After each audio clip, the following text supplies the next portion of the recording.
En la conferencia de la Real Academia de Medicina y Cirugía de Cádiz hablaremos hoy de la vacunación frente al coronavirus SARS-CoV-2. El índice que seguiremos en esta conferencia será el siguiente. En primer lugar, hablaremos de una serie de generalidades en torno al virus y la infección que produce, la denominada COVID-19, para adentrarnos a continuación en las vacunas, empleando en primer lugar un tiempo para establecer una serie de conceptos preliminares. Hablaremos a continuación de su eficacia y finalmente de los efectos secundarios que pudieran producirse. Iniciemos el estudio por el virus y la infección que produce, la COVID-19. A finales de 2019, en Wuhan, China, se detectó un nuevo coronavirus, uno más de los muchos coronavirus conocidos.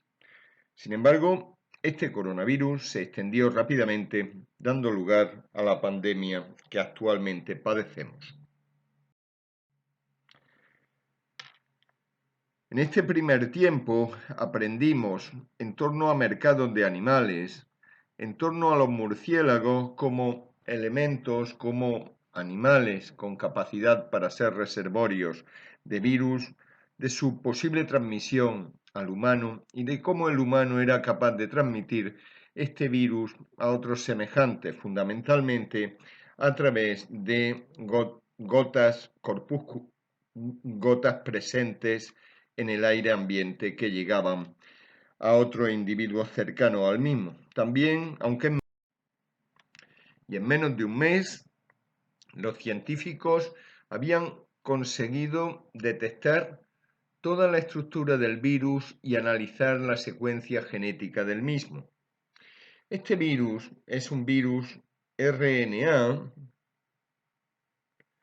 con una nucleocápside y una serie de proteínas que emergen en su superficie, de las cuales una de ellas, la proteína en espiga o proteína S, es la que mayor importancia tiene, al menos que sepamos hasta el momento, del coronavirus. Esta proteína S reconoce a unos receptores del epitelio respiratorio, son los receptores de la enzima de conversión de angiotensina 2. Estos receptores están presentes sobre todo, como decía, en el aparato respiratorio, pero también en otras células del organismo, entre otras las endoteliales. Penetra el virus, trae interacción con el receptor y aprovecha los ribosomas de esta célula receptora para producir nuevas proteínas, nuevos ácidos nucleicos y finalmente para expulsar al exterior los nuevos viriones que serán capaces de infectar células vecinas o células a distancia. La infección que produce el coronavirus es asintomática en un 35% de sujetos y hasta el 80% los síntomas son leves. Sin embargo, en torno a un 19% los síntomas consisten en una auténtica neumonía que a su vez puede ser leve o moderada o por el contrario ser grave y dar lugar a una afectación multiorgánica. En la serie de Wu, que englobaba a 72.000 sujetos, la proporción de individuos que murieron como consecuencia de esta infección fue de un 2%. En otra serie, la proporción de sujetos que mueren está en torno a un 1% aproximadamente. La sintomatología que produce se caracteriza fundamentalmente por malestar faríngeo, rinorrea, tos, cefalea, pérdida del olfato y del gusto, ocasionalmente diarrea, vómitos, fiebre, dolor muscular. Puede aparecer disnea y como complicaciones presenta el denominado distrés respiratorio agudo, el shock séptico, un fallo multiorgánico y pueden ocurrir en estos sujetos infecciones secundarias. Actualmente, el número de muertes por coronavirus supera las causadas por enfermedad cardiovascular, cáncer, accidentes. En esta diapositiva, que reproduce la muerte ocurrida en la primera semana de 2021 en Estados Unidos, la COVID-19 había supuesto 16.822 muertes por encima de las muertes causadas por enfermedad cardiovascular, cáncer o accidentes. ¿De qué medidas contamos para poder hacer frente a esta infección? Contamos con medidas de prevención y con medidas de tratamiento. De cara a la prevención, contamos con medidas de alejamiento físico, confinamiento o cuarentena, mantenimiento de distancias, de protección personal, como puede ser el uso de mascarilla o el lavado de manos, de inmunización pasiva hasta el momento con escasa eficacia o vacunación, que es el tema que desarrollaremos a continuación. Y como tratamiento, pues disponemos de antivirales. El único antiviral comercializado es el Remdesivir, que tiene una eficacia marginal. Existen otros antivirales en estudio, uno de ellos, el Molnupiravir, ha demostrado en ensayos preliminares ser prometedor en cuanto a su eficacia y fundamentalmente disponemos de oxigenoterapia y de bloqueantes de la hiperactivación inflamatoria que subyace a la gravedad de la enfermedad. Podemos emplear glucocorticoides o antagonistas de moléculas proinflamatorias como puede ser la interleucina 6 y también inhibidores de la Janus tirosinquinasa que en definitiva determina una inhibición de la producción de estas moléculas proinflamatorias. Después de esta introducción nos centraremos en el tema auténtico de esta charla, que es la vacunación frente al coronavirus SARS-2. Debemos elaborar una serie de conceptos preliminares. En primer lugar, a pesar de que ha transcurrido relativamente poco tiempo, piensen desde diciembre del 19 hasta abril del 21, existen ya en investigación o evaluación clínica 47 vacunas y en fases preclínicas 155 más. Esto es, la investigación en torno a este virus ha ocurrido de un modo tremendamente rápido, afortunadamente. Las vacunas de las que disponemos o de las que dispondremos en un futuro, ¿cómo son? ¿Qué estructura tienen? Verán, la estructura puede consistir en virus vivos, atenuados o inactivados por radiación o por el calor. Es el tipo de vacuna habitual en otras clases de inmunizaciones, por ejemplo, en la vacunación frente a la gripe. O bien, en lugar de virus vivos, disponer de componentes de estos virus, por ejemplo, de sus ácidos nucleicos. Hemos comentado con anterioridad que se trataba de un virus RNA. Pues bien, podemos secuenciar en el laboratorio el RNA mensajero de este virus o conseguir un DNA complementario del RNA y envolverlo con una cubierta habitualmente lipídica que permita su introducción dentro del organismo donde se liberará este RNA mensajero. Evidentemente, tanto el RNA como el DNA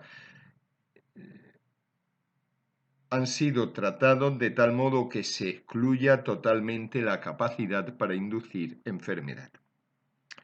El RNA o el DNA complementario se podría introducir dentro de otros virus que a su vez han sido modificados para evitar la enfermedad derivada de ellos y a través de este nuevo virus penetrar en las células del sujeto, liberar el RNA o el DNA en este caso contenido en su interior procedente del coronavirus y determinar de ese modo la vacunación. Podemos emplear otras subunidades del virus, como pueden ser proteínas, polisacáridos o mezcla de ambos, del mismo modo que disponemos de vacunas frente al neumococo o frente al meningococo o frente al tétanos. Son en definitiva proteínas o polisacáridos que van a conseguir inmunizarnos y determinar la producción de defensa en nuestro interior. Y finalmente, uno de los aspectos más destacados es la producción de pseudovirus. Somos capaces de producir en el laboratorio toda la estructura del virus con excepción de sus ácidos nucleicos e introducirla en el interior del organismo del humano, determinando la inmunización de éste. Actualmente se administran vacunas con ácidos nucleicos RNA mensajero. Son conocidas la producida por los laboratorios Pfizer, BioNTech y la producida por el laboratorio Moderna. Vacunas consistentes en vectores virales, habitualmente un adenovirus, el adenovirus 5 o el adenovirus 26 modificado genéticamente. Dentro de ellas destacan la de AstraZeneca, la de Johnson & Johnson y la Sputnik 5 producida por el Centro Gamaleya de Moscú. Vamos a disponer en un futuro próximo de vacunas constituidas exclusivamente por proteínas, en la vacuna de Novavax. Pero existen otra serie de vacunas que van a estar en un futuro disponibles para su administración, algunas de ellas con virus vivos, atenuados o inactivados. Se están empleando ya en determinadas zonas del mundo las vacunas de Sinovac o Sinopharm, aunque no dispongo de artículos científicos que hayan indicado y expuesto su eficacia, efectos secundarios, etc. Habrá también vacunas con ácidos nucleicos, nuevamente con RNA mensajero, la de CureVac y Bayer, o de DNA complementario, la China Innovio-Pharma. Y habrá nuevas vacunas con vectores virales, como la de Shenzhen o la CanSino. Finalmente, habrá nuevas vacunas con proteínas, como puede ser la de Clover o la Vaccinity, empleando adyuvantes distintos una de la otra. En la presente gráfica se ilustra tanto una vacuna con vector viral como una vacuna de RNA mensajero. Empecemos por la vacuna de vector viral. Virus modificado de tal modo que no produzca enfermedad en el humano, en cuyo DNA se ha introducido una zona correspondiente al coronavirus SARS-2. Se administra por vía intramuscular y el DNA en cuyo interior va el fragmento correspondiente al coronavirus SARS-2 penetra en la célula hospedadora, en el núcleo de la misma y genera un ARN mensajero. El ARN mensajero sale nuevamente al citoplasma y dirige a los ribosomas hacia la producción de proteínas. En concreto, los vectores virales de los que disponemos actualmente dirigen la producción de la proteína en espiga, de la proteína S, de la que le hablaba con anterioridad.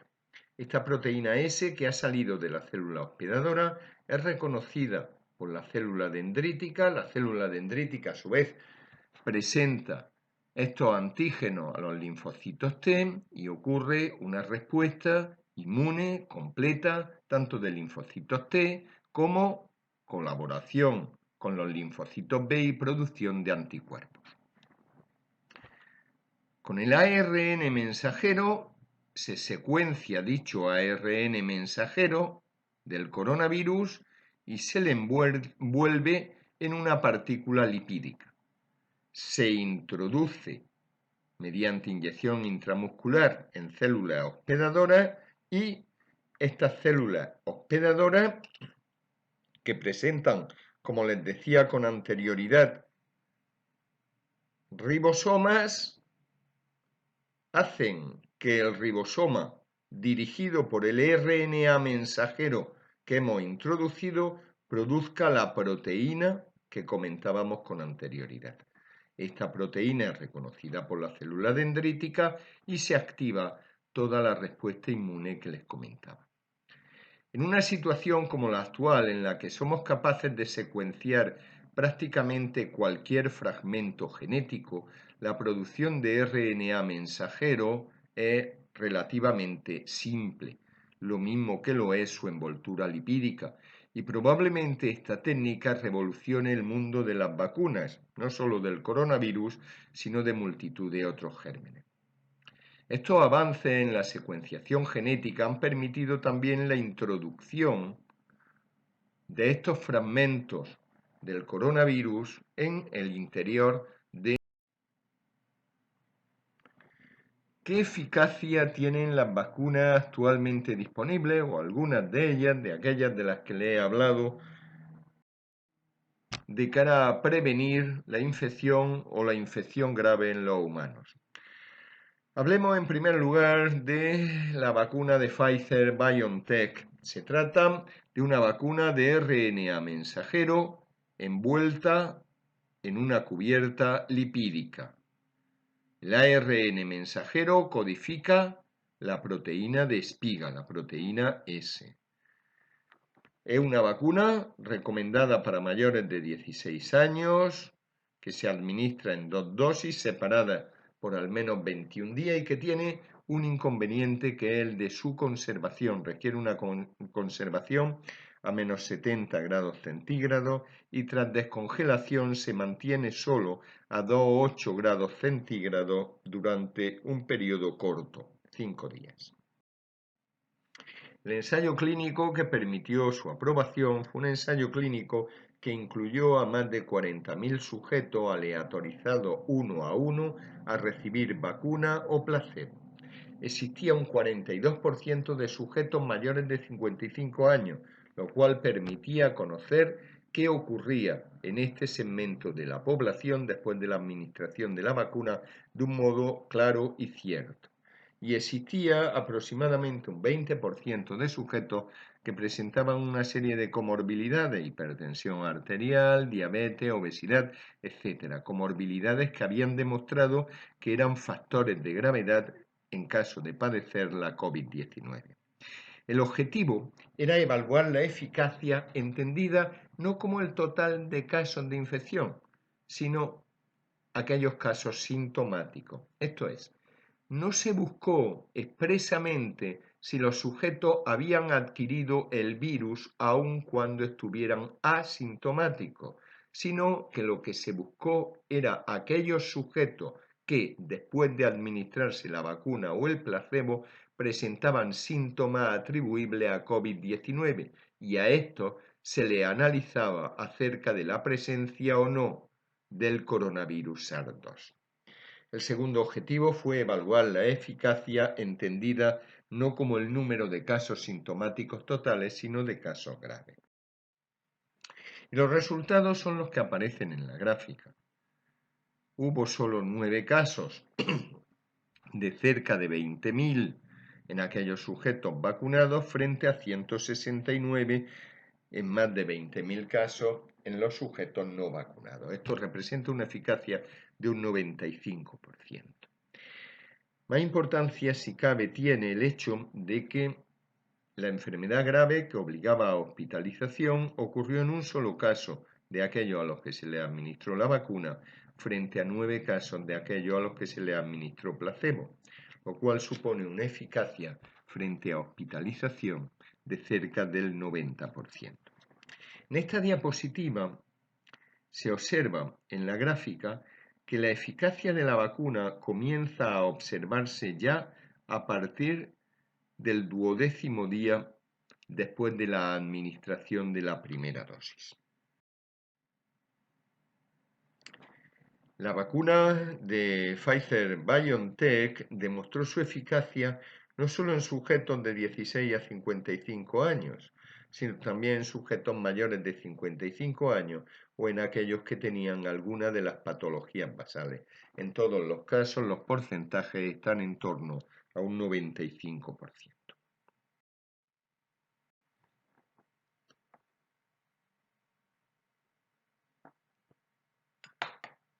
La segunda de las vacunas es la vacuna Moderna. También es un ARN mensajero dentro de una cubierta lipídica.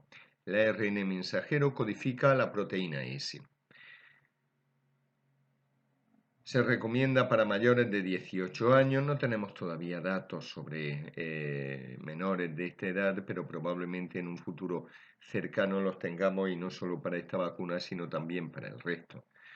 Se administra por vía intramuscular, 2 dosis separadas entre sí 4 semanas, requiere mantenerse a menos 20 grados y tras descongelación se puede mantener hasta 30 días a 2 horas. El ensayo clínico que analizó la eficacia y efectos secundarios de esta vacuna incluyó a 30.000 sujetos, de los cuales un 25% eran mayores de 55 años y un 17% presentaban comorbilidades. Los objetivos fueron también la evaluación de la eficacia medida como número de casos sintomáticos y la evaluación de la eficacia medida como número de casos graves. Y nuevamente se observó una reducción significativa de casos sintomáticos en aquellos sujetos que habían recibido la vacuna, 11 casos de 14.000, 0,1%, frente a 185 casos de 14.000, un 1,3% de los no vacunados. La eficacia fue de un 94% y la eficacia de cara a prevenir la enfermedad grave fue del 100%. No hubo ningún sujeto que fuera vacunado que precisara ingreso frente a los 30 casos que sí que lo precisaron de aquellos que recibieron el placebo. La eficacia de la vacuna se puede observar también ya desde los primeros días después de la primera dosis. Y esta vacuna, la vacuna producida por el laboratorio Moderna, es igualmente eficaz en aquellos sujetos de más y de menos de 65 años y en aquellos sujetos que tienen patología de base que les hace que en el caso de que padezcan la infección por el coronavirus, esta sea grave. Repito, fundamentalmente obesidad, diabetes mellitus, hipertensión arterial, etc. Teniendo en cuenta que estamos atravesando una fase en la cual la disponibilidad de la vacuna no es alta, estamos leyendo en los periódicos o oyendo por la radio o televisión la posibilidad de administrar una sola dosis de la vacuna con el objeto de expandir mucho más la posibilidad de sujetos inmunizados frente al coronavirus. Este tema se pudo analizar también en los artículos que presentaron los datos con respecto a la vacuna de Pfizer-BioNTech y de Moderna. La eficacia después de una sola dosis, de la primera dosis, fue del 82% en el caso de la de Pfizer y de cerca de un 90% en el caso de la de Moderna.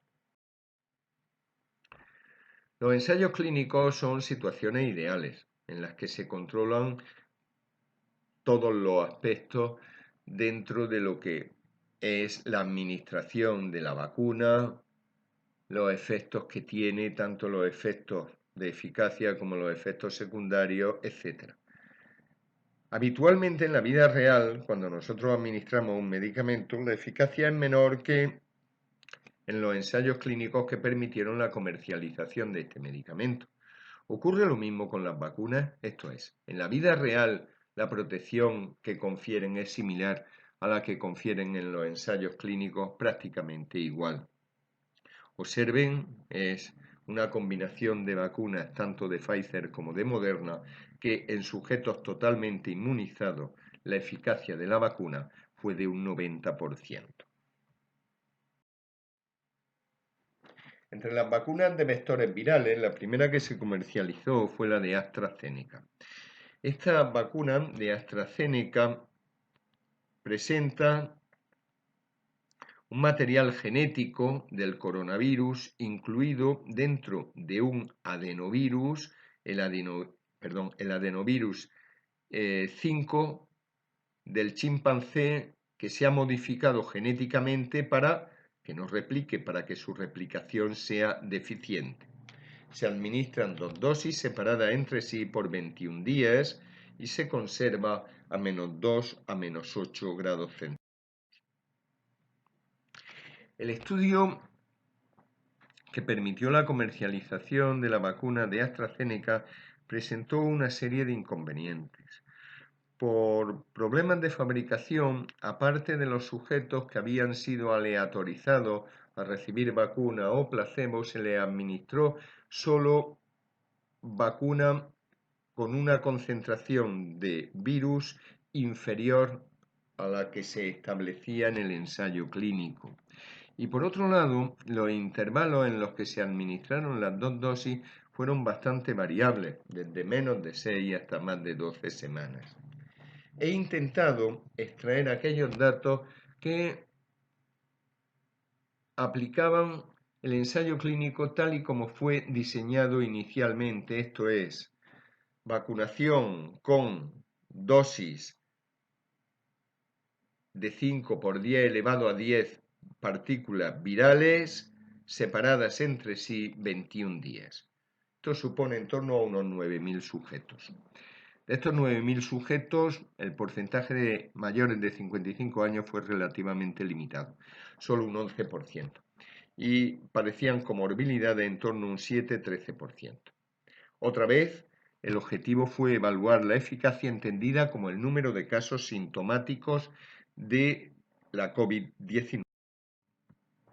Se demostró que un 1,6% de aquellos que recibieron placebo presentaron la COVID-19 frente a solo un 0,6% de aquellos que habían recibido vacuna. Supone un 62% de eficacia frente al coronavirus SARS-2.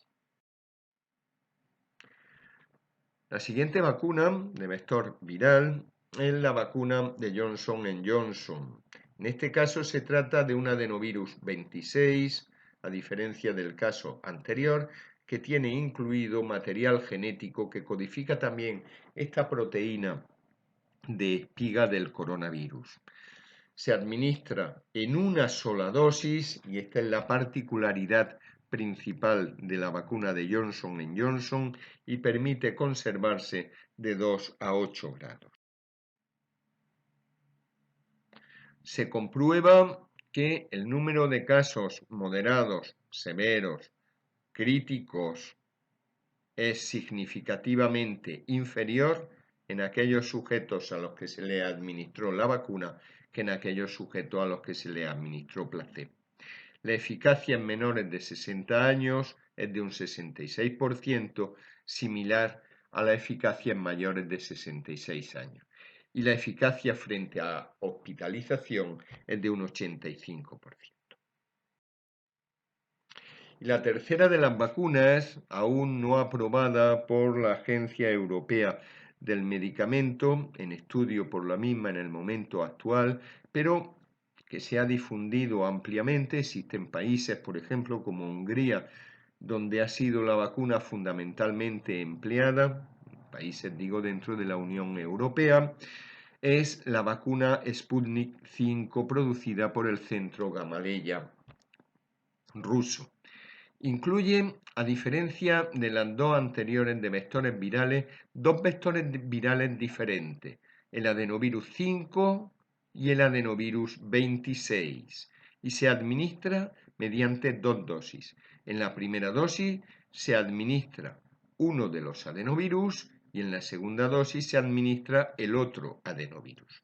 permite su conservación de 2 a 8 grados centígrados.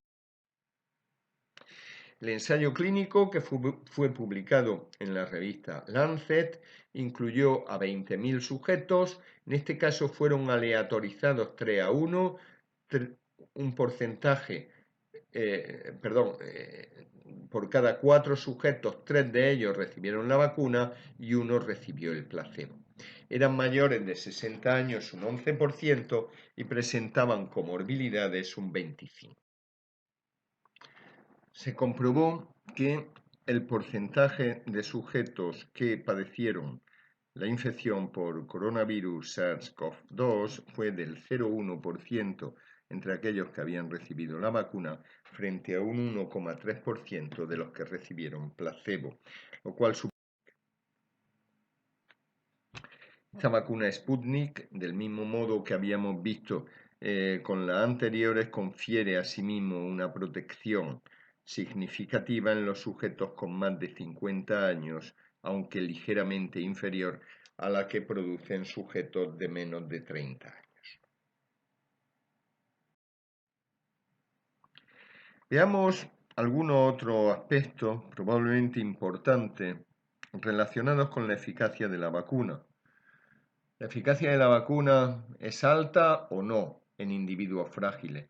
Me refiero dentro de los frágiles a aquellos que sufrieron enormemente, sobre todo las primeras olas de la COVID-19, los sujetos que estaban ingresados en residencia y en los cuales la mortalidad fue notablemente alta. En segundo lugar, hemos considerado fundamentalmente la posibilidad de casos sintomáticos a la hora de evaluar la eficacia de las vacunas. ¿Disminuye también la transmisibilidad? Esto es, el número de casos asintomáticos con capacidad para transmitir la misma. ¿Son eficaces estas vacunas del mismo modo frente a la cepa original del coronavirus que frente a las variantes que han ido ocurriendo? ¿Cuánto tiempo nos protegen? Veámoslo. Con respecto a los individuos frágiles, la vacuna ofrece, cualesquiera de las vacunas ofrecen una garantía notable. En esta diapositiva, procedente de una serie de residencias de ancianos de Connecticut, Estados Unidos, se comprobó que aquellos sujetos que habían recibido la vacuna, aunque solo hubiera sido la primera dosis, habían presentado un número de casos significativamente inferior que aquellos sujetos no vacunados. Igual ha ocurrido en nuestro ámbito. Los casos en las residencias han disminuido drásticamente después de que se vacunaran sus internos y las personas que trabajaban en los mismos. En segundo lugar, hemos demostrado que la vacunación reduce la gravedad de la COVID-19, pero reduce la transmisión. Veamos. Miren, en esta gráfica se representa un entorno en el cual a una población no vacunada se le administra una vacuna. Y puede ocurrir que el número de casos sintomáticos, en rojo en la diapositiva, se reduzca enormemente, pero que no ocurra así con los casos asintomáticos, lo cual a nivel epidemiológico supone una capacidad para mantener la transmisión del virus notable. Esto es lo que ocurre realmente con las vacunas. Tenemos datos de varias de ellas y en la gráfica se les presentan los datos de la de AstraZeneca y de la de Moderna. Con la de AstraZeneca no solo disminuye el número de casos sintomáticos, sino que el número de casos asintomáticos es asimismo menor. Y en el caso de la de Moderna, los porcentajes son incluso superiores. El número de casos sintomáticos se reduce grandemente y el número de casos asintomáticos lo hace asimismo. De tal modo que estas vacunas no solo reducen la gravedad, sino que reducen la transmisibilidad. Uno de los estudios más llamativos en torno a vacunas es el publicado por investigadores israelitas y referido a una población de más de 1 millón de personas en Israel. Israel ha conseguido vacunar en relativamente poco tiempo a más del 70% de su población. Estos investigadores se plantearon si a nivel global, a nivel de una población superior a 1 millón de personas, las vacunas disminuían la infección sintomática, los casos sintomáticos, los casos graves que requerían hospitalización e incluso UBI, o los casos de muerte por coronavirus. Pero también se plantearon, ¿se reduce el número de casos totales, incluyendo los sintomáticos y los asintomáticos? Esto es, ¿se reduce la infección por coronavirus? Y la respuesta es que sí, que claramente sí se reduce la infección, lo cual apoya los datos anteriores, se reduce la transmisibilidad, se reduce el número de casos sintomáticos graves que requieren hospitalización o incluso UCI, y se reduce claramente el número de muertes debidas a coronavirus.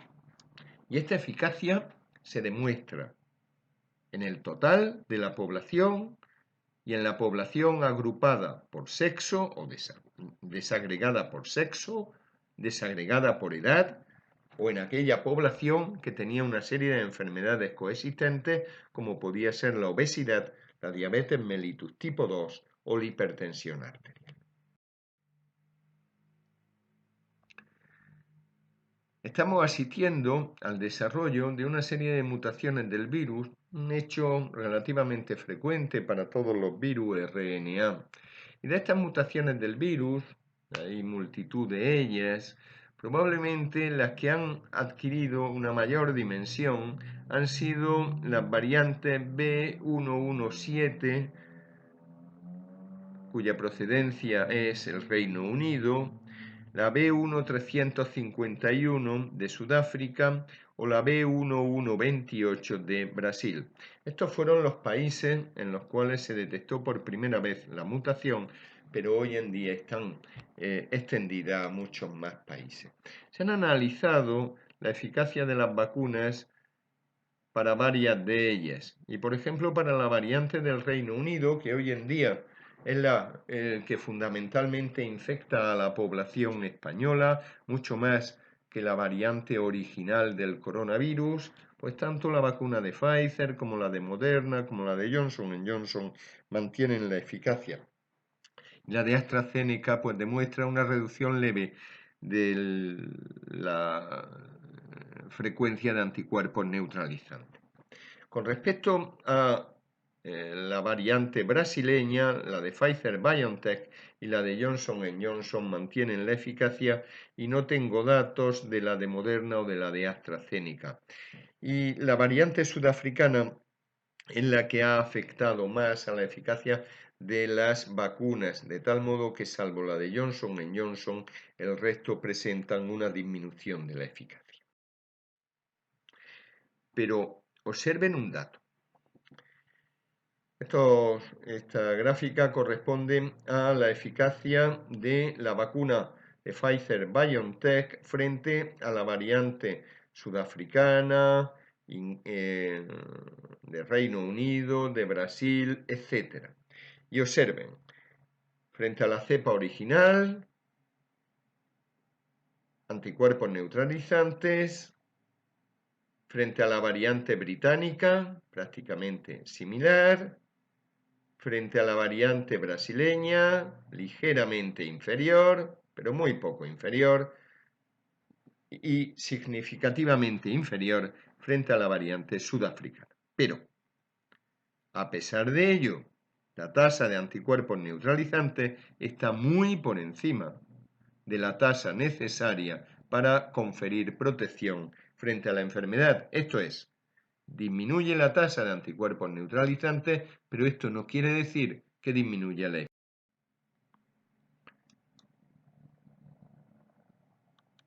Igual ocurre con la vacuna de AstraZeneca con respecto a la tasa de anticuerpos neutralizantes. Es significativamente inferior en el caso de la variante sudafricana que en el caso de la variante original. Se trata también de una disminución de la eficacia solo a nivel analítico, pero que mantiene una eficacia clínica de cara al número de casos graves? No. La administración de vacuna es similar a la administración de placebo con la vacuna de AstraZeneca frente a la variante sudafricana del virus, de tal modo que no protege frente. ¿Cuánto protegen? ¿Cuánto tiempo protegen estas vacunas? Se está comentando, nos vamos a tener que vacunar posiblemente de un modo anual, o por el contrario, las vacunas van a durar, la protección que confieren va a durar toda la vida. No lo sabemos, no lo sabemos. Y no lo sabemos porque el tiempo que ha pasado desde que comenzó su administración hasta el momento actual es limitado. Sí que tenemos datos a 6, 7, 8 meses tras la administración de las dosis completas de la vacuna. Y por ejemplo, para vacunas de vectores virales se comprueba que al cabo de 6, 7 meses los títulos de anticuerpos no han caído significativamente con respecto al momento inicial, de tal modo que se mantiene esta eficacia al menos durante estos 6-7 meses. Y en el caso de las vacunas de RNA, los datos que les proporciono son de la vacuna de Moderna, se mantienen asimismo durante un periodo de 6-7 meses, el periodo que se ha estudiado. Es destacable, sin embargo, que el título de anticuerpos al cabo de este tiempo de 6-7 meses es menor en aquellos sujetos de más de 56 años de edad que en aquellos sujetos de menos de esta edad. Efectos secundarios de las vacunas. Coronavirus. Los efectos secundarios de las vacunas frente al coronavirus pueden ser sistémicos o locales. Y dentro de los sistémicos, pues son de distinto tipo. En la gráfica, en la diapositiva, se presentan las reacciones adversas de las vacunas por RNA. Es posible que ocurra la anafilaxia en un intervalo de tiempo relativamente breve, menos de 150 minutos, con resultados que pueden llegar a ser mortales en 2,5 a 11 sujetos por cada millón de dosis administradas, o que ocurran reacciones alérgicas no anafilácticas, no tan graves, en 45 sujetos por cada millón de dosis administradas. Las reacciones locales son muy frecuentes, tanto con estas vacunas de RNA mensajero como con las vacunas de vectores virales. Estas reacciones consisten habitualmente en dolor, aumento de volumen en la zona en la que se inyectó la vacuna y aparición de adenopatías locales. Y aparecen en la mayoría de los sujetos, en torno a un 90% de ellos. Habitualmente aparecen en un periodo de tiempo temprano. Ahora después analizaremos en más detalle este punto. O pueden ocurrir reacciones sistémicas que consistan en escalofríos con o sin fiebre, rash, artralgias, mialgias, cefalea intensa, y estos efectos, aunque ligeramente menos frecuentes que los anteriores, afectan también a la mayoría de sujetos, en torno a un 67 a 70%. Estos porcentajes de reacciones locales o tardías son similares también para las vacunas de vectores virales. Los efectos adversos locales tienen una frecuencia similar, una incidencia similar tras la primera o tras la segunda dosis. Sin embargo, los efectos adversos sistémicos son más frecuentes e intensos tras la segunda dosis, ligeramente más frecuentes. Los efectos suelen aparecer habitualmente en el segundo día después de la administración, pero se han descrito casos que aparecen a los 7 días después de administrarlo. Los efectos secundarios sistémicos de las vacunas en individuos que padecieron previamente COVID son ligeramente más frecuentes. Y los efectos tanto locales como sistémicos, son menos frecuentes en los mayores de 65 años que en aquellos menores de esta edad. Uno de los aspectos que ha llamado muchísimo la atención a los clínicos y a la población general ha sido la existencia de una serie de trombosis en localizaciones infrecuentes, habitualmente senos venosos intracraneales o venas de territorio abdominal, de territorio esplásnico unido a trombopenia. A fecha 14 de abril del 21 se habían descrito 6 casos con la vacuna de Johnson Johnson en relación a 6,2 millones de personas vacunadas y 222 casos en relación a 35 millones de personas vacunadas con la vacuna de AstraZeneca. La incidencia es de 1 por millón o 6 por millón de sujetos vacunados. La trombopenia trombosis descrita es un cuadro clínico que había sido asimismo conocido después de la administración de un fármaco relativamente habitual como es la heparina, también con infecciones bacterianas o virales, con otros fármacos como podían ser los antiangiogénicos o el condroitin sulfato, incluso tras la colocación de determinadas prótesis ortopédicas, fundamentalmente de rodilla. Y consistía en una respuesta inmune que determinaba la aparición de anticuerpos dirigidos contra las plaquetas. Anticuerpos que conseguían que estas plaquetas se agregaran y formaran trombos. Se caracterizaba por la presencia de una disminución en el número de plaquetas y por trombosis en localizaciones venosas infrecuentes, como las que le he comentado con anterioridad. En algunos casos aparecía coagulación intravascular diseminada. Existen publicados en este momento 2 artículos que describen estas trombopenias, trombosis en los sujetos a los que se le ha administrado las vacunas con vectores virales. Uno de ellos, el que a mi juicio detalla más estos efectos secundarios y las características de los sujetos, es el que describe 5 casos en Noruega en 135.000 vacunados. Se trata, en la mayoría de casos, de mujeres que tienen, ojo, algunos otros factores de riesgo para trombosis, como puede ser el tratamiento hormonal, anticonceptivos orales, anillos vaginales o reemplazamiento hormonal después de la menopausia. Mujeres relativamente jóvenes, de menos de 60 años, habitualmente, en las cuales aparece el efecto secundario relativamente pronto después de la primera dosis de la vacuna, antes de los 10 días, y se afectan, como les decía con anterioridad, sobre todo los senos venosos intracraneales o las venas abdominales, la vena porta. Coincide con una disminución en el número de plaquetas. Y un dato que a mí me llamó poderosísimamente la atención. Fíjense, poco tiempo después de la administración de la primera dosis. Y sin embargo, ya habían desarrollado inmunidad la totalidad de los sujetos. Se trata de una reacción inmune muy potente. Murieron 3 de los 5 sujetos.